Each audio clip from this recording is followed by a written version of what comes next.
हिमाल पहाड तराई सबैतिरबाट हामी सबैको केही न केही प्रतिभा छ, केही न केही सपना छ।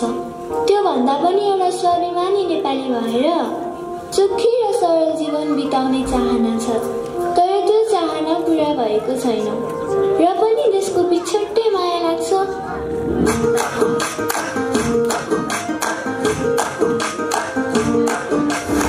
देशको सीमा भित्र मैले जन्म लिए, गोर्खालीको सन्तान भनी गर्व गरे थिए।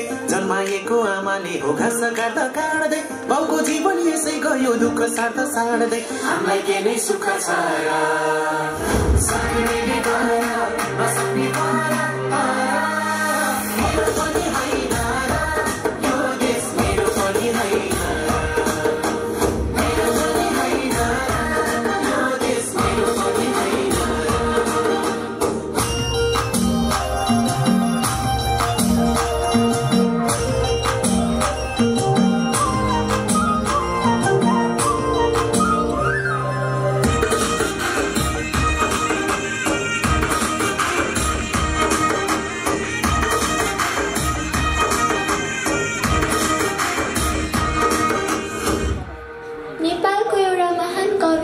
भएको थियो, मानिस ठुलो दिलले हुन्छ जातले हुँदैन।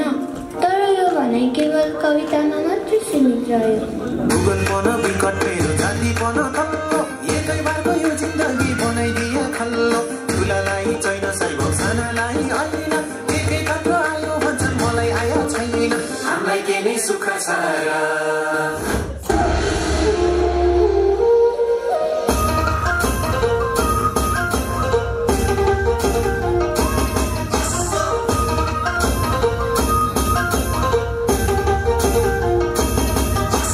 नेपालमै बसम भने छैन रोजगारी, सात समुद्र तरी गए मुटु गाँठो पारी। आत्मसम्मान बेची बेची विदेशीको गुलाम, देश सम्झेर रुन्छ मन कसो गरी भुलम। हामीलाई के नै सुख छ लाग्नेले गर नसक्ने गर, मेरो पनि होइन र यो देश मेरो पनि होइन, मेरो पनि होइन र यो देश मेरो पनि होइन। बाठो बाठो मान्छेलाई त यो देश फेरि सही हो, हामी जस्तो नागरिक त अनागरिक भइयो। कहिले होला भने जस्तो नयाँ नेपाल आउने, जे भने जस्तो भने देशकै मोया लाउने। हामीलाई के नै सुख छ सक्नेले गर नसक्ने गर, मेरो पनि होइन र यो देश मेरो पनि होइन, मेरो पनि होइन र यो देश मेरो पनि होइन, मेरो पनि होइन र यो देश मेरो पनि होइन। इतिहास साँची छ, यो शिर नझुकेको थियो न कहिले झुक्नेछ, किनकि हामी हिमाली पहाडी मधेसी होइन, हामी त केवल नेपाली हो, नेपाली।